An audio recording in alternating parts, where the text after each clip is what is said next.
Yes, we're back. We are. From outer space. I just walked in to see Mark Webster with that look upon his face. Don't change that stupid lock, John. Let's stay here together, and then we will.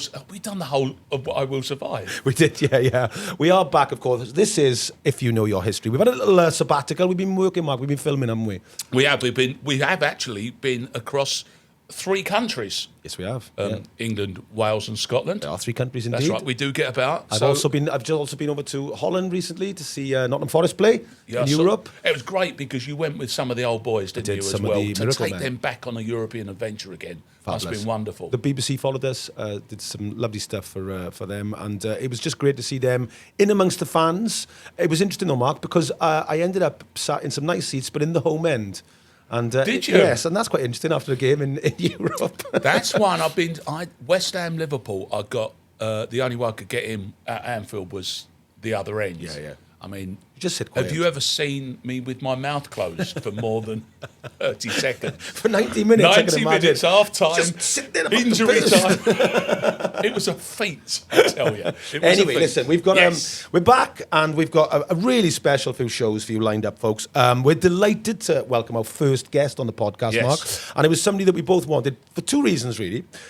He's an expert in an area that we've been requested many times to cover, which is, of course, Leeds United. Yeah. Lots of Leeds fans out there saying, when are you going to do Leeds? Well, we're going to be doing Leeds. Because we have the author of the best autobiography on Don Revie, Christopher Evans, good mate of mine for Rhonda. We've had a few beers together at the Boogaloo and a promise of a curry, wasn't it? Yeah, you've been promising that for the last 5 years, John.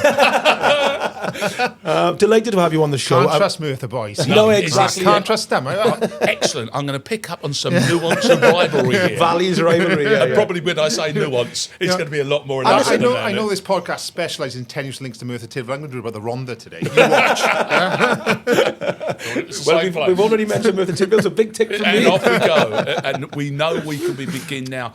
I suppose, therefore, given the fact you just give us your Welsh credentials, how do you end up at Don Revie and Leeds? That's quite simple. When I was younger, as John knows as well, it's Liverpool and Manchester United in the valleys, right? You can live 200 miles away from there. They will declare, and they're in love for Man United and Liverpool. They'll also have fights on a Saturday night. A&E is apparently very busy in South Wales. Very busy, yeah. Apparently true that. Really? Yeah. Is this like claiming that? So, like, got my Welsh team and this is my English team? Is it also, one of those? Ireland is very similar. Southern Ireland is very similar. It's that sort of. I think as well, in the 70s and 80s, Ninian Park was a no-go area as well, really, for a lot of people. Travel links, and also it was quite rough down there. Yeah. I wasn't allowed to go until I was 14, so I was allowed to go and watch Merthyr. 44. So Chris is absolutely right. And my dad would go, "You're not going to watch Cardiff." This is like unless I went with him or my grandfather. And I was allowed to go with my mates, and at about 14, and he was like, "Be really careful." But he was like, it was like there was trouble every game there. Wow. It was a bit like going to Upton Park. They definitely had that reputation, and I'm really lucky. I had a reputation for smelling violence and heading in the other direction. We've all learned that very quickly. Yeah. Even in Utrecht this week, I had the thing when I went to the Miracle Men. I went, "Don't speak." Yeah. And I said, we'll just stand by this police van. You just know those little things to do, don't you? When you learn it, don't you? I was the big one on one particular, and we were in town, and we were going back to Charing Cross Station, and I was the big one out of about 3 or 4. I think my brother was there, my now brother-in-law, and I just walked up to Charing Cross Station, 2 steps, and I said, "Nope." And I turned around and walked out, and honestly, as we left, the greatest Western bar fight that you've kind of ever seen happening on Charing Cross Station erupted. It was like basically chairs coming out the door that we'd gone in. You do learn that. You do learn that way of being. And it's interesting because obviously Leeds and Manchester United, we're going to talk about the rivalry, this intense rivalry they had in certainly the late 60s into the early 70s. This was like the heyday of that period when those clubs travel in support, were probably the most notorious in the country at that point and really didn't like each other, and that's carried on to this day. And I think what's going to be really interesting about doing Don Revie now is, I was going to say to Chris, was Forest, when they played Leeds recently, Leeds fans always sing in the game when Don Revie, and Forest fans sing Brian Clough. And neither have managed those football clubs for decades. No. Yeah. But it's so rooted in them, in Leeds, the love of Revie, that if I speak to Leeds fans this day, and this is the first thing I'm going to ask you, he is the absolute, they're saying the DNA of the club, but he really is the DNA of the club. I think if you go to Ellen Road, it is like a tribute to him. Like you walk in a Billy's bar, and it's like walking back in the 60s or 70s. I mean, on the side of Ellen Road, you've got the detailed Don Revie's career in a timeline. Wow. It's the statue is there, the Don Revie stand is there. It's like his ghost sort of hangs over a shadow over the place. You know? And the myths as well. I think we'll go into the white shirts. You know, allegedly he turned white shirts. If you read the book, he's a player in 1961. He's wearing one of those shirts. He's wearing a white shirt. He didn't do it. Right. But the myth is, wasn't it? He said to the press, the gypsy curse, wasn't it? Gypsy curse. Do you want to look like Real Madrid? Yeah, that's exactly what we're doing. And there's your story, you know. It seems a reasonable point to make about Revie, although completely factually incorrect given the... I mean, we'll talk about it a little bit later on because Race Carter, born Horatio. Race was short for Horatio Carter. Name. Yeah. Great name. Former cricketer as well, but he's at Leeds in pretty much a golden period as well, isn't he? Yeah, he's got one of your giants. Well, I think what we can do is let's go back to the very beginning. Yeah, exactly. That's right. So let's talk about Don because it's such an amazing story that the Revie Clough thing, which is later the great rivalry, but that didn't come into fruition really until the early 70s when Clough takes over in Derby, late 60s. But Don Revie before that, he's had a brilliant playing career. You never think this guy, he's invented a new position practically, the false number 9, famously at Manchester City, and he's born and bred in a very working class area in Middlesbrough. Can you tell us about what his background was like? Oh, it was extreme. Sounds like cliche, but it's extremely poor. It's grinding poverty. I mean, he lived on Bell Street. Opposite Bell Street is Ayson Park. Beyond that was the workhouse. So he lived in the shadow of the workhouse. And somebody have said about him, he lived his life like poverty was breathing on the back of his neck. Wow. Dickensian, that, isn't it? Yeah. His mother died when he was 12. His father was looking for sticks to put on the fire because he was out to work during the Great Depression. And then had to stump up. Then the workhouse became the Labour Exchange. Had to stump up there as well to find some money for the family. He had two twin sisters older than him. Very often his mother died. He was on the house on his own. He'd go to school and just kick the ball against the wall with tears down his eyes. Wow. He said just trying to get over his mother. And then beyond that is Valley Road, where the Clough family lived. And people think about Clough, or think of Brian Clough as a one-off. Clough was one of 7. It's a huge family, Clough was as well. And I wonder about that Clough rivalry. Did that rivalry come to fruition when somebody started sticking a microphone under Brian's nose? Yes. I always wonder, was that always there? Don Revie's 7 years older than him, goes to Leicester. He's captain of the side at 21. Yeah. Footballer of the year later on in Manchester City. You wonder, was he getting that, you'll never be as good as Don, Brian? No, Don did it before you. And that sort of starts getting to you. He does, Well, in those closed communities, Hence his going to Leeds and his issues at Leeds is he's still kind of like that phantom. He's still there. I love the fact that very early on, I was reading about Middlesbrough Swifts. He's one of the schoolboys he played. But this guy, Bill Anderson, who ran them, a train driver by trade, apparently he's some kind of master tactician in that era. Yeah, he was using corks on the board as a tactician board. And apparently Don Revie was even slipping there before he was in the side because he was just so obsessed. Because originally he played for a team called Newport Boys, which doesn't exist anymore now. That's right. But he was slipping there listening to this guy, and they played Newport Boys, and this guy, Bill, said, we're going to get Revie in. But that's where it all started. Isn't that amazing? And what I find amazing, if you read Don Revie's autobiography from the 1950s when he's become Footballer of the Year, have a look at it. Look at all the tactics in it. Half the book is all about tactics. Yes, it is. It's famous, isn't it? It's an instruction book, really. Yeah. I mean, I would say about 6 chapters about his life up to that point. The rest of it is how I'd set the team up, how Manchester City do the Revie plan, all this sort of stuff. The Revie plan. Obsession with it. It's a great thing. And it's really interesting, the dynamic of him and Clough, because I've always thought about this, because obviously I did a lot of research on people like Shankly, Busby and Steen, who were big mates with Revie, and big mates with Clough, and they couldn't understand how them two weren't big mates. No. Do you see what I mean? It was especially given the fact that they are fundamentally they were from the born same as area. neighbours. Is that like Chris said? Some schism happened there, whereas they should have been friends, if you know what I mean. Because Revie was a great football man. People loved his company. He was much more sort of gregarious, and people now think dirty Leeds, and he was a dour, serious man. He wasn't actually. He was considered to be like good fun. He encouraged the players. He encouraged the players to get married famously and settle down, all those kind of things. But once they were married and settled down, he could be great company. Clough had the more distance from his players than Revie did, ironically. Yeah. All the Miracle Men say that Clough was actually quite distant. There wasn't a lot of social sort of interaction between the team. Whereas Revie was more social guy. There's a beautiful sliding doors moment, which I touch on in the book a little bit. When Revie left Sunderland, he had 3 choices, Cardiff, Leeds or Middlesbrough. Now, if he'd chosen Middlesbrough and gone home, the striker there was Brian Clough. Wow. His striking partner was Alan Peacock, who actually played him, and Pete Taylor was there. And I would imagine at that stage of his career and where Middlesbrough were in the trajectory, Revie would have been captain on our side and eventually been manager. Now, I always wonder, would he have sold Clough to Sunderland and would he have invited Clough eventually on the coaching staff? So you might have had a situation where Clough played under Revie. You've just kind of Marvel universed your way, saying that. So, like, the first story was so good, we just got to go backwards and reinvent it to create a brand new timeline. It is fascinating. Let's just talk a little bit then, before we go to the break, about his playing career. He went to Leicester, didn't he? And tell us, but he was really successful there. But he had this famous injury, didn't he, when he missed the cup final? Well, he suffered a broken nose against West Ham, and it just started bleeding and bleeding and bleeding. And apparently they put him in a taxi, and he was close to death. Wow! And he had to see out the cup final in a hospital bed, listening on the radio, basically. It was unbelievable what actually happened to him. And then he was made club captain at 21, but he was engaged to the niece of the manager, Toki Duncan. And what he was afraid of was people accusing him of nepotism. Right. And so he moved on to Hull. But what's interesting, if you read the minute books of Leicester, they've got a fantastic minute book there as well, which is really detailed. The clubs are after him, Arsenal are after him, Man City are after him, Derby. And he left, go to Raish Carter at Hull City. See, that's the thing. I mentioned him earlier on there, and that's why I think he's such an intriguing man. He drops a division to go and play with Raish Carter, doesn't he? Because it's Raish Carter at Hull City. Because he wants to learn from him. And he says the most disappointing thing, I think is, again, is he sits down and he says, and he's expecting Raish Carter to download all this information, all this wisdom to him. And Raish Carter said, here's a couple of football books, I'm off to bed. And you know what? Revie never got over that disappointment. He never got that disappointment with Raish Carter, no. Because he found Raish, and what he also found as well, Raish, again, this is so strange, all these people now were huge stars in their day. Sepp Smith, Raish Carter, we don't even mention them anymore. No. Don't even talk about him anymore. But Raish Carter was huge. Raish Carter couldn't let go.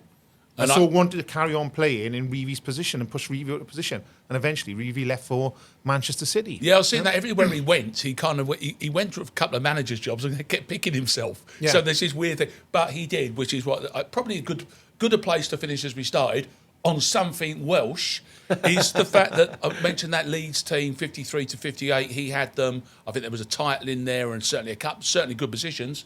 John Charles. Yeah. That was his man. We were sort of talking. Can I get a tenuous link in? Go on. Before we start, John Charles's last club he managed was Merthyr Town. Right. Absolutely. There we are. We've got that out of the way now. I think people would have assumed that. They were. He managed them. He used to drive the team bus. No. Yeah, and in his autobiography, very interestingly, he says it was one of his happiest times in football. Because I think he was just like mucking in, and obviously he had financial difficulties, didn't he, John? But I think in Merthyr he sort of found a bit of a home, really. And I'll tell you what, because it is half time, and I know this is traditionally leave them hanging on the questions. What song did John Charles sing when he made his appearances on Italian television? Yeah. And it's available on YouTube, so it's an absolute belter. So we'll pick up our second half. Yes, join us in the second half.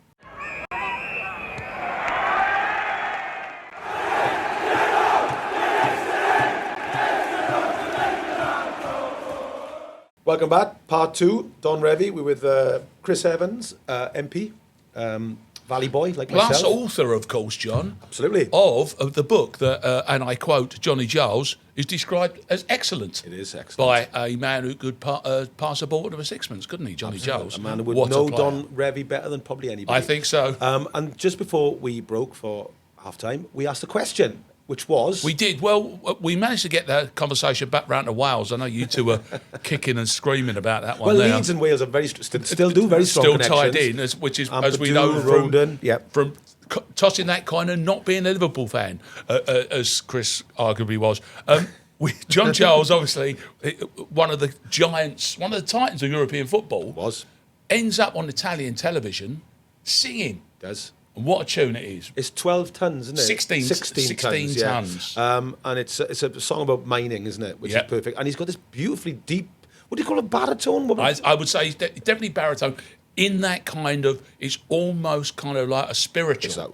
So it's a very early bluesy, folky sounding thing, yeah. But he's got a really nice singing voice, isn't he? Yes, yeah, and you know, a striking looking fella. Yes. I bet he was a bit of a pin-up boy in his day, wasn't he, John Charles? Yes. I imagine he was. He had athleticism to die for, didn't he? And his brother played football as well, didn't he? Yeah, good footballer. Was his nephew Jeremy? Nephew Jeremy played for Swansea. His grandson playing for somebody as well. Yeah, there's genes that are strong there in that family, isn't there?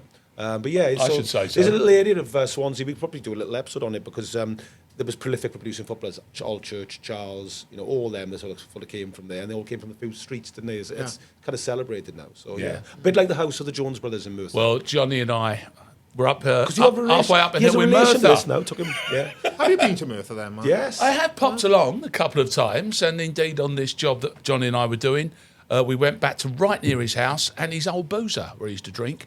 Where I'm delighted to say, your old beaniac Yes, from the 2016 is on the wall. So 2016, the bucket hats for the Euros. Yeah. When I got back, I gave it to my local pub. Which pub was that? Red Lion in Ilgerig. Oh, Best pub in the world. What was the pubs like the Vulcan, the Kirkhouse and all those? Yeah. So the Kirkhouse, I think, has got a good argument, and people agree, for being the longest running nightclub, one of the longest nightclubs in the world. It's been over 100 years. Did you ever do a celebrity appearance there? Because everybody else did. No. I'm just me, nobody would bother. They used to advertise him all the time. Emmerdale. Yeah, they did. Who was the killer in Coronation Street? What was his name? Beth B was always there. Beth B. No, was the killer from Coronation Street? Richard. Oh, yeah. He was there, wasn't he? Yeah. You could go and play an hour of Beatles records, John. Much appreciated. I worked next door to a pub called the Glove and Shears. I know on Toyne Hill. That's it. Well, he walked him up Toyne Hill and nearly killed him. Oh, it killed him. When he got halfway. That weren't right. Yeah. I took it on bravely, I thought, and you can see what appears to be the top. It appears to have a summit, which ironically they've got a church there. I'm assuming so that synagogue. It's a synagogue now, isn't it? Yeah. But obviously, clearly there for when you die, walking halfway up the hill, you just leave to keep this as a podcast about. I know, just to keep this as a podcast about football. There's a house with the Jones brothers. That's right. It's at the top the of that hill, five football playing brothers Yeah. who all became professionals. The house is there, a bit like the Shankly brothers, and the one of them turned out to be the father of the great Cliff Jones. And he went to go to play for Swansea, and obviously Cliff was born in Swansea. Bryn Jones, who was born there famously, was the most expensive footballer in the world when he was transferred from Wolverhampton Wanderers to Arsenal. And I believe, somebody we're going to talk about in later episodes, Major Frank Buckley was his manager at Wolves. So I took Mark to see the house because Mark's related to them distantly through marriage. That's right. There's a Jones in my extended family as well. So it looks like we put it all together. Plus, also, I should point out that up the other side of the valley, which is where the Red Lion was, there's a West Ham scarf hanging next door to his beanie hat, which made me very happy there. I also enjoyed the fact that there's a Barber's halfway up that hill as well. And I can only assume that everyone's fringes are at a sort of 30-degree angle. I think I went there yesterday. Science, exactly, that's right, yeah. I'm sure they could fix that. Well, they could fix that. Talking about sensible haircuts, Don Revie would have been a man that would have admired and had a very sensible haircut. He's that kind of fella, wasn't he? He was well turned out, wasn't he? Yeah. Yes. Yeah. So tell us about, so he's at Leicester, but he leaves Leicester for Hull, and it's a bit of a strange decision, it seems, because he goes down a division, is that right? He goes down a division, and also Hull City are like they are now. There's no real history there. I think they draw Man United in a fourth round of an FA Cup at some point. Yeah. The reason is because of Rich Carter. Yeah. He's, like I said, famous guy, want to learn from him, and just didn't. And Rich Carter couldn't let go. Rich Carter, tell our audience, he was a Sunderland legend, wasn't he? He actually won the cup either side of the war, didn't he? Because he won it with Sunderland, he won it with Derby as well. Yeah. Right, that's right. Yeah. So he's a sort of one of those names you said, Chris. And actually, he's on. If you drive into Sunderland, yes, he's on a mural. On the wall. Yes, he is. Yeah. And he's on the start of the Sunderland Till I Die documentary. They show the mural. Yeah. But he's interesting because you just said something which really struck me. Sort of almost household name famous, but now almost forgotten outside Sunderland. He's one of those names. He was up there with Stanley Matthews. Yes. You remember Stan Matthews? You don't remember him. Now. Totally right. And of course, one of those rare breed as well, first class cricketer as well. Yeah. Batted right-handed, bowled left-handed as well, which I think Stuart Broad does the same thing as well. But so was it a storied, successful playing career all the way through? Because we touched on the point that Don Revie obviously is one of the most famous manager names in contemporary football. But we kind of forget that he was this player as well. Yeah, we forget that completely. I mean, Arsenal were chasing him as well. I mean, Tom Whittaker, the manager of Arsenal in the 50s, was very disappointed to sign him and said to him when he went to Hull, if you need anything, just call me. And when he was going a bit wrong at Hull and he was feeling a bit miserable, he was tempted to ring up and ask if there was something on Arsenal. But you know what put him off? Was the hallowed marble halls at Highbury. It intimidated him. Too much, really? Yeah. And also, when he went to Manchester originally, he could have gone to Manchester City before he went to Hull. And he went there with his wife, and they got there, and he was hammering down. His wife said, I don't like this place that much. And that was the reason. It was the weather. Well, the implication you'd like to say is like how unlucky were they turned up on the day it was raining in Manchester, but that's not really a thing, they do talk. The first time I went to Manchester, similar thing, it was raining. I went there and I went sort of like to a nightclub, it was late 80s, and I had a great time. But when I first got there, I thought, God, this is a rainy, dark city. George Best famously went home as soon as he got to Manchester. Yes. And it's got its own microclimate. They reckon it comes off through the Pennines. So, yeah. But it does rain a lot there. Yeah, I mean, I think it was part of their industry. They utilised it to their strengths. Yes, they did, yeah. But as you say, it could be somewhat oppressive. Yeah, but he goes there. So he goes, who signs him from Man City? And there's a really fascinating story there where he starts the Revie plan. Tell us about that, where he plays his position. And the Revie plan is massively influenced by Hungary. Yes. People forget that was exactly what the Anglers did against England. The mighty Magyars. Yeah, the Magyarnas. Sorry. Iraguti was the player, wasn't it? Yeah. But that's what he based this on. Right. And basically, it was going absolutely nowhere. And then Ken Barnes, who was the father of Peter Barnes, who played for Man City and Manchester United in the 80s. Yes. They clicked in training. And he went to the manager and said, look, this isn't what we're doing, isn't working. He said, let's try the system the Hungarians are using. And of course, they got battered by Preston on the first day. Again, another one we don't ever talk about when I was a player, Tommy Doherty run amok that day at Preston and went to Arsenal famously in Chelsea, you know what I mean? Yeah. But that's where the plan came from. And at one point, I think in 55, they were generally looking at the League Cup double and then faded away with the muddy pitches and everything like that, you know? Yeah. And so the false nine, the Iraguti thing, what we call a false nine. Yeah. So he's just playing a little bit deeper, really, and link into the midfield. That's what he's doing. I think it was the culture of the time. What you would do is if you were a centre half, you'd mark to the numbers. So if you were number 4, you'd mark number 9. Yeah. If you were number 5, you'd mark number 10. So stick number 9 in his back. He dropped deeper. He drew out number 4 or 5, whoever was put on him, and then send through the proper strikers. We see it all the time now. Yeah. And where we definitely saw it was Bobby Charlton. Because, of course, Charlton famously wears 9 and doesn't really play as the out-and-out striker for United or for England. Yeah. So, but, of course, Don Revie precurses that, doesn't he? But Revie wasn't fast, though. So he was probably footballing brain, so he could drop down and look at the game. You know, even the idea, of lumping the ball, as the keeper used to do, out, and then losing possession because the other side beat them the header. You see, Bert Trumman would roll the ball out so they could play from the back as well. That was all part of the plan, you know? Yeah, Bert Trumman was a very famous goalkeeper, listeners. He was a German paratrooper, captain in the war. Prisoner of war, wasn't and he? ended up being the goalkeeper of Manchester City and hugely popular to this day because famously played a game, broke his neck in the FA Cup final, but still won the game. So this Man City team in the mid-50s, very famous Man City team, he's considered one of the best players in the country. Becomes an England international again. I was saying to somebody the other day, I went, Don Revie played for England. He's like, Don Revie played for England. He played for England. Yeah. And he scored. He scored as well. He played with Stan Matthews, Duncan Edwards, so all those big names. He was there, you know. Yeah. There's a lovely picture I found, and it's not in the book, but I found a lovely picture of him lining up with Duncan Edwards, and he's looking up at him. You think, how big was this guy? How big was Edwards? He was massive, you know what I mean? Yeah. Hello, Chris. Really? They did lose to Wales when he played for England. I just got to slip that in, lost to Park, so Noted. None of Chris are putting that in. We'll just Put that in. No, whilst we're getting all the facts on the table, you know, these are important things. And at this time, and this is what's great in the book, Chris, he's always thinking about coaching and management, isn't he? He's always thinking about it, It's always his thing, And does he, in them days, so would he, were there badges to do, or was there sort of any... The funny thing was, he only had a certificate. He never had the full coaching badges. Did he He not? had one certificate, and that was the criticism, going way ahead of things now when he's England manager, that they'd had this big coaching system put in place, yet the manager himself only had the certificate. Did he... Obviously, 'cause as we know, he's a student, and you pointed this out as he goes along. He's trying to learn off lots of different people. Quite intellectual in the way he's approaching the game. Was he always as studious as a kid? Because, as you say, with his background, that must have been quite hard to be a guy. Because I know that, for example, when he goes to be an apprentice bricklayer, is his thing he does when he first starts as a professional footballer. So, did he have a very intellectual take on the game? I think he did have a very... He always said he was deep thinking about the game. He never, ever said he wasn't. That was always the thing. And he was always obsessed by facts and figures and files and books, from the very early age. So I think it was always there with him. But I would say this again, is the work ethic in him. Now, being an apprentice bricklayer or builder or whatever, that was a full-time job. Then he would train as well. And being a footballer, and he said as well, Sepp Smith, who was, again, another very famous England national we never talk about anymore, took him under the wing at Leicester City, doing one-to-one coaches with him because he thought he had something. It was there. I mean, as well, people forget as well, he smashed his ankle to pieces very early on. Looked like he wasn't going to make it again. And Talkie Duncan said to him, he said, it's a 1 in a million chance you ever play again. And Don Revie said, I'm going to make that 1 in a million man.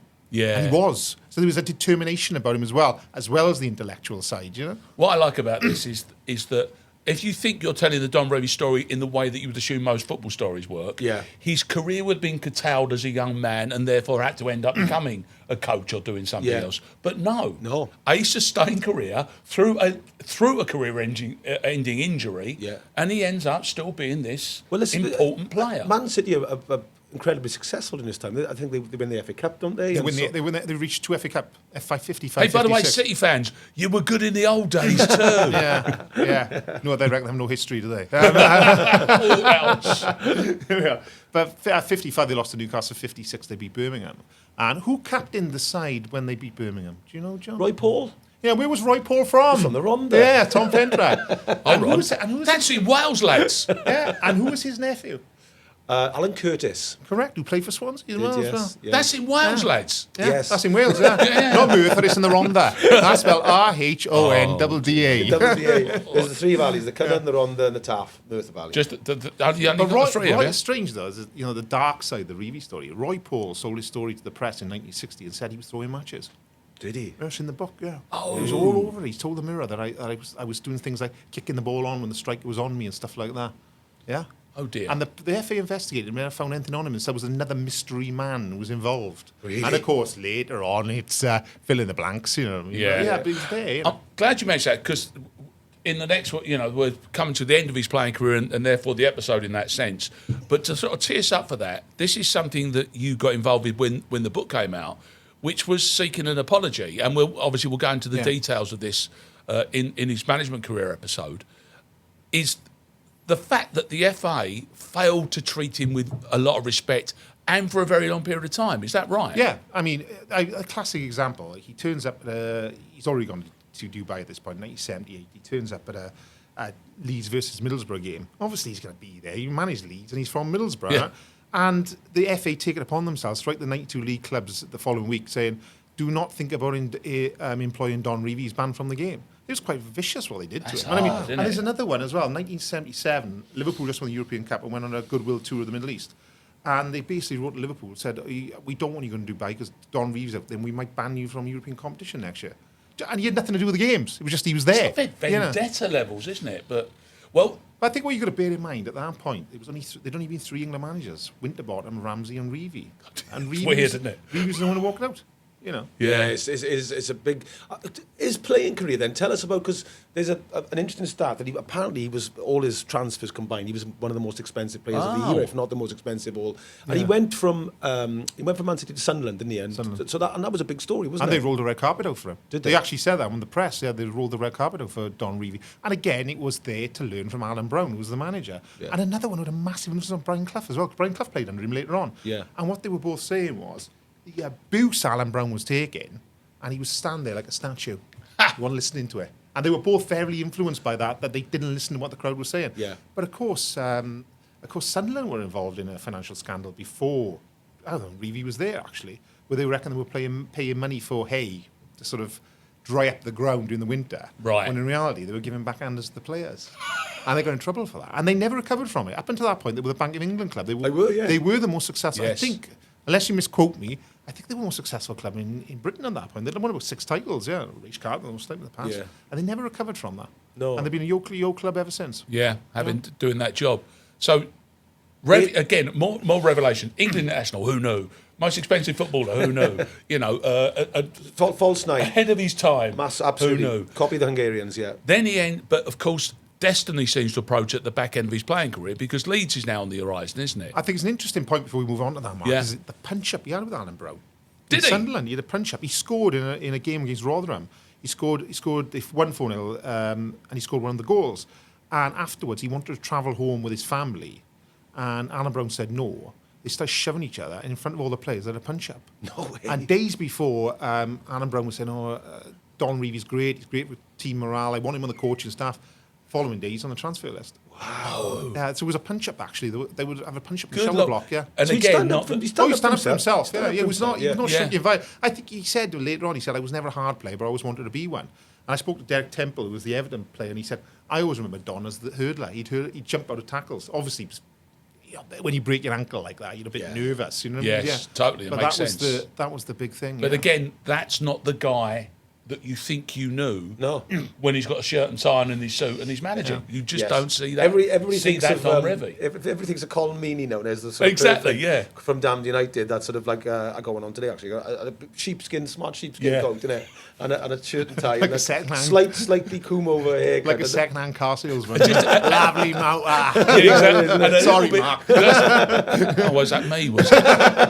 Yeah, the assumption is all dodgy car sales are Cockneys, isn't it? Yeah, it's half a day. Daly's fault, isn't it? Yeah. Lovely man. Oh, we're only one lady owner. To be brutally honest, she was a lovely lady. And she went to church. She only used it once She a was week to go another to church. She only used to go to church, but the church was 4,000 miles away from there. So, it's a little bit on the clock.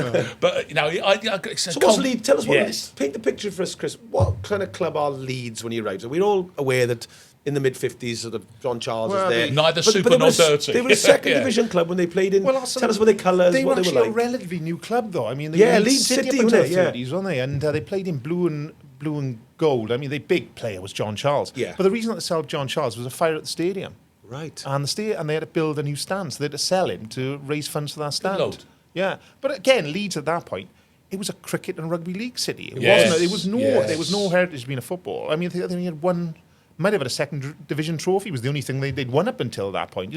But they were in the top division, weren't they? Right. And his options were Cardiff or Middlesbrough. And he actually wrote a piece in the Western Mail, as it was then. Is it still around Western Mail? It is, yeah, It's yeah. Wheels Online now. Isn't Wheels it? Online, but it is a physical paper, In I think. in the Western Mail, he was writing. They were saying that he wanted to answer the questions that he was disruptive, and he said, "I can't be disruptive because the players bought me some golf clubs for Christmas when I left." Manchester City. Were they involved But in this? that's the other thing. That's Going the away other- present. Well, that's another interesting thing about it. He won the professional footballers golf championship 2 years running.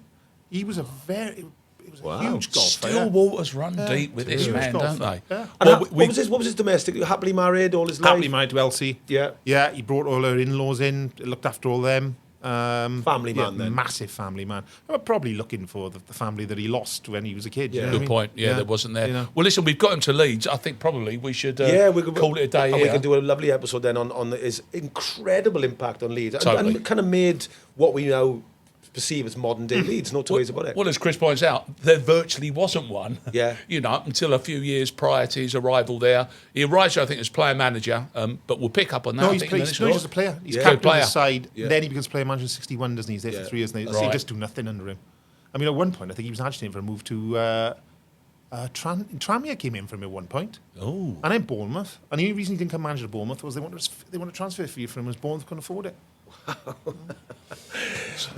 Sliding those moments. This has been, if you know your history, we've got the brilliant Chris Evans MP with us. We're going to be doing Don Revie at Leeds in the next episode. We've got into Leeds, a sparkling playing career, international, a deep thinker on the game, come from a very, very working class, humble background, and a very impressive man, actually, when you sort of delve into his background. Totally. And you can download us on all the usual channels. You can watch us now as well on Subscribe YouTube. for nothing. Yes, exactly. And we'll be back next week with Leeds.